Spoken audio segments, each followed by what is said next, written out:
et qui sera forcément juste. Je vous remercie. Je donne maintenant la parole à Monsieur l'ambassadeur et délégué permanent du Sénégal auprès de l'UNESCO. Je vous en prie. Madame la Présidente, Madame la Directrice Générale,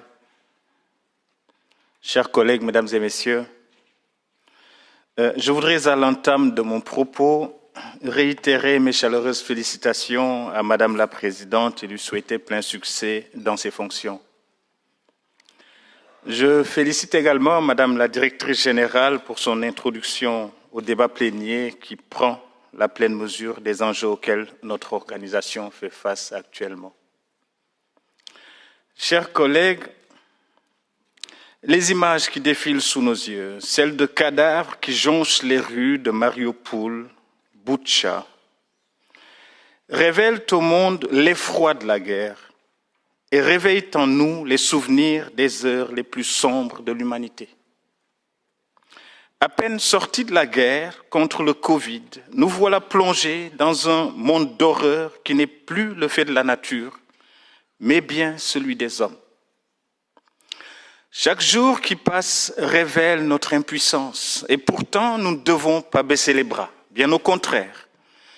Il nous revient de poursuivre le dialogue dans le cadre d'un multilatéralisme repensé, plus inclusif et centré sur ce qui nous unit et non ce qui nous divise. Comme à son habitude, l'UNESCO n'a pas tardé à se saisir de la question. Après une prompte mobilisation du secrétariat pour assister l'Ukraine, la 7e session extraordinaire du Conseil exécutif tenue les 15 et 16 mars 2022 a permis de baliser la voie pour la poursuite du mandat de notre organisation en Ukraine. À cette occasion, le Sénégal et Djibouti, dans une même démarche constructive, ont essayé d'améliorer le projet de décision à travers 2 amendements pour rappeler d'une part la responsabilité des médias dans le traitement de l'information et d'autre part la condamnation sans réserve du traitement discriminatoire infligé aux populations d'origine étrangère, notamment celles d'Afrique. Face à l'immensité de l'horreur, tout semble devenu si insignifiant.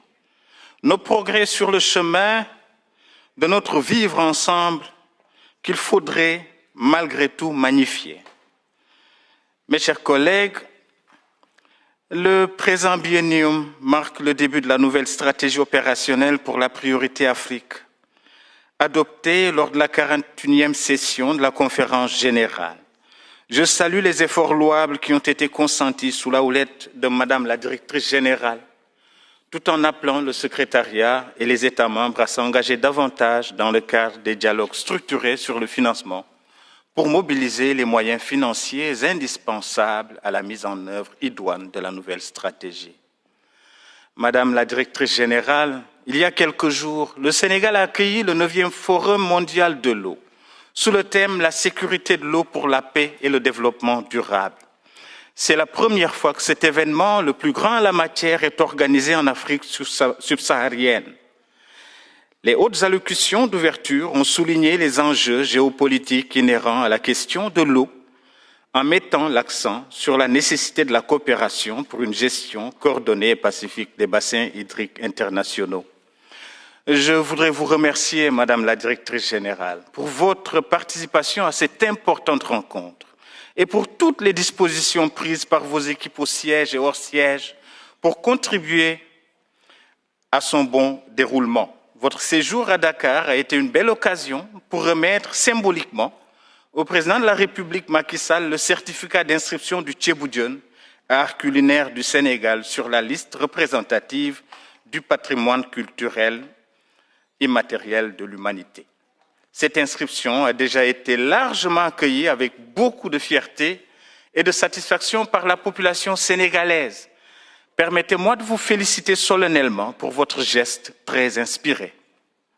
Le Sénégal se félicite également des mesures que vous avez annoncées hier relatives à la formation d'experts et l'accompagnement dans le volet proposition d'inscription avec une plus grande implication des experts africains du patrimoine mondial et le renforcement des capacités numériques des sites africains. Sans nul doute, La réalisation de ces engagements permettra d'augmenter sensiblement le nombre de dossiers soumis par les États africains pour l'inscription de biens sur la liste du patrimoine mondial et faciliter du même coup le retrait des sites de la liste en péril. Dans le domaine de l'information et de la communication, le Sénégal est profondément sensible à la mise en œuvre du premier résultat escompté du secteur communication et information. Consolider la liberté d'expression, notamment la liberté de la presse et le droit d'accès à l'information en ligne et hors ligne, renforcer la sécurité des journalistes et lutter contre l'impunité pour les crimes à leur encontre. Pour finir, ma délégation s'aligne sur la déclaration qui sera prononcée par le Congo. Au nom du groupe 5A, je vous remercie de votre aimable attention. Thank you. Merci beaucoup. Je souhaiterais maintenant donner la parole à son Excellence l'ambassadeur